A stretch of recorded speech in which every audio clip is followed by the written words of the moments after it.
이러한 메타인지는 그 언제 발현이 되냐면, 네, 언제 발현될까요? 네, 메타인지가 발현되는 상황. 지금까지는 이제 이 메타인지에 대한 설명을 드렸고, 메타인지가 뇌를 변화시킨다는 그런 것들을 설명드렸는데, 이제 여러분들께서 이해하실 부분은 이 메타인지라는 것이 언제 발현되는지 알아야지 또 훈련이 가능하기 때문에 질문 드리는 거예요. 언제 발현할까? 그렇죠. 편안한 상태, 집중 상태. 네. 훈련을 통해 몰입한 상태. 네, 그것도 맞습니다. 지금 제가 좀 말씀드리고 싶은 포인트는 바로 이 상태입니다. 아기가 표정이 어떻습니까? 굉장히 편안하죠. 네.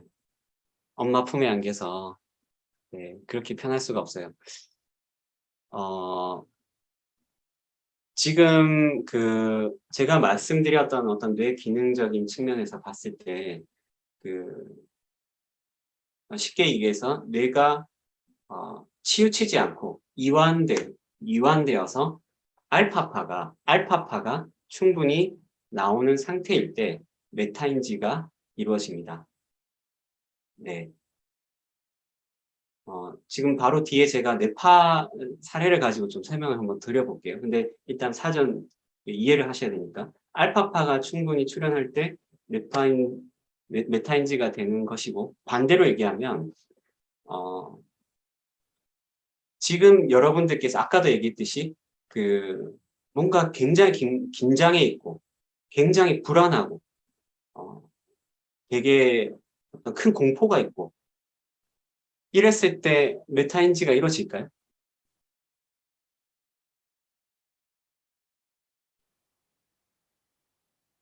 안 이루어집니다. 네. 그런 상태는 뇌가 어떻게 처리하냐면 실제로 그 긴장된 상태, 스트레스 상태를 처리하기 위한 의식 집중이 일어나요. 내가 시험을 앞두고 있다고 하면 그 시험을 잘 쳐야 되는 그 강박적인 그런 게 있을 수 있죠. 거기에 의식이 집중됨으로 해서 실제로 내가 뭐 이걸 알고 있냐 모르고 있냐 이런 것까지 생각할 여유가 없을 수가 있어요. 네. 그래서 지금 뇌 전체적으로 어떤 피질 간의 연합을 통해서 이루어지는 메타인지라는 것은 실제로 뇌가 편안한 상태일 때 일어날 수 있고, 그렇기 때문에 이제 이런 것들을 잘 조율하고 조절하면서 메타인지 훈련을 해야 되는데, 네. 제가 봤을 때는 국내에서 그렇게 훈련하는 단체, 혹은 교육장은 많지 않은 것 같습니다. 네, 어딜까요? 네, 아마 다 아실 것 같고. 그래서 그렇게 이제 어떤 편안한 상태가 돼야 되는 부분이 있고요. 그리고 또 한 가지는 요거를 이제 말씀드릴게요. 메타인지의 동력. 이것도 제가 애니메이션을 준비했는데, 네. 애니메이션 안 나왔군요. 자, 그러면 이 동력에 대한 부분인데, 같이 한번 읽어볼까요? 재미, 의미, 창의. 이 세 가지가 동력이 있어야지 메타인지가 됩니다. 네, 요거는 제가 유튜브에 박문호 박사님 강의를 좀 참조했습니다. 어, 이게 무슨 뜻이냐면요. 지금 메타인지라는 것을 했을 때 실제로 내가 무엇을 알고 있는지, 무엇을 모르고 있는지에 대해서 판단을 해야 되겠지만 이제 그것을 하는 목적이 있어야 된다는 뜻이에요. 목적이 없는 메타인지는 없어요. 다 쉽지가 않아요. 왜냐하면 여러분들께서 이제 앞에서 퀴즈 문제를 푸셨는데 제가 좀 설명을 드리긴 했지만 예를 들어서 퀴즈 문제를 풀어가지고 선물을 받을 수 있다고 하니까 그럼 잘 풀어야지 하는 목적이 생길 수 있잖아요. 네. 그러면은 그 목적이 있기 때문에 기존 상태에 대한 평가를 합니다. 내가 잘못한 거에 대한 평가를 하게 돼 있어요. 그래서 이제 내가 뭐를 놓쳤는지, 다음에 뭐를 실수하면 안 되는지에 대한 이 인지적 접근을 하게 되는 거예요. 그게 있을 때. 근데 이제 이런 부분들이 적용이 되기 위해서 아이들한테 되려면 어떻게 해야 될까요? 아이들한테 가장 큰 동기는 바로 재미입니다. 네. 그래서 아이들은 어, 아마 여러분들 아이들 게임하는 거 유심히 보고 있으시면 놀라실 거예요. 그 수많은 정보와 그 수많은 그 이 기술과 또 여러 가지 어떤 교류하는 장면들, 그러니까 캐릭터끼리 교류하는 장면들, 뭐 이런 것들을 어떻게 그렇게 잘 인식해서 거기에 대해서 계속해서 게임 안에서는 레벨을 막 영웅이 되기도 하고 이제 지존이 되기도 하고 이렇게 성장하게 되는가? 그것이 재미가 있기 때문에 그 안에서 내가 지금 무엇을 더 어떤 능력을 어떤 기술을 더 게임 안에서 습득해야지 이게 향상될 수 있고 어떤 아이템을 얻어야지 향상될 수 있고 이런 것들을 스스로 판단하면서 이런 이 성장의 과정을 가기 때문에 가능한 얘기거든요. 그래서 실제로 이제 이런 부분들이 이루어지기 위해서는 긍정적 정서가 동반된 이 훈련이 같이 진행이 돼야 됩니다. 그래서 제가 비알레 교육에서 진행하는 프로그램에서 어떤 놀이 기반의 활동들, 그리고 뭐 캠프와 다양한 어떤 즐거움이 있는 활동들, 이런 것이 이 메타인지를 이제 처음 도입하게 하는 데 있어서 굉장히 중요한 요소라고 저는 생각을 해요. 네.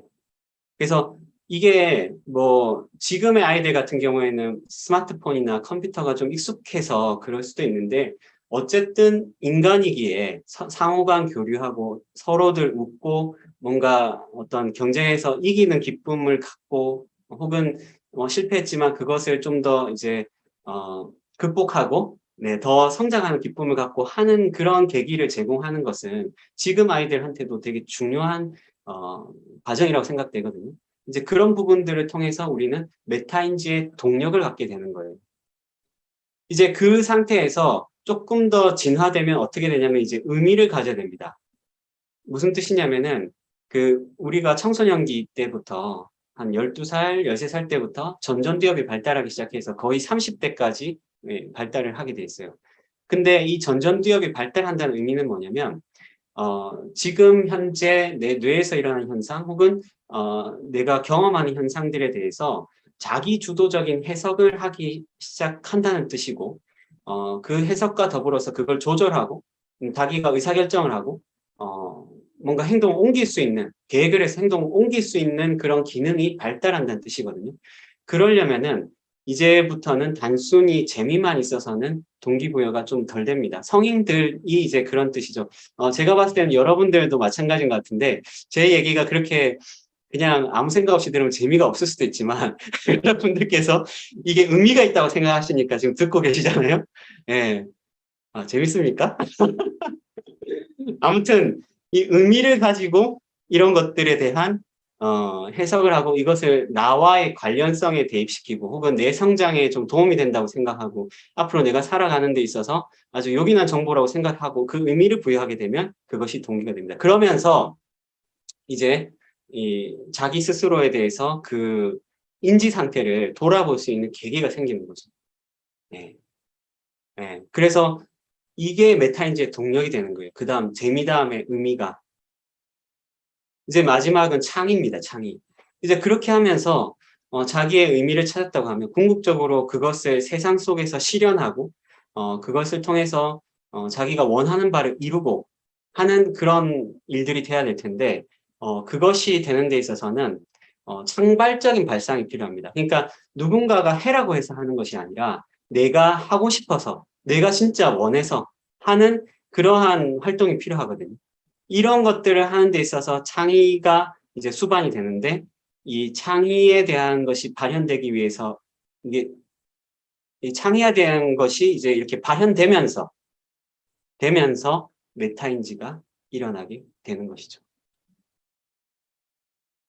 왜?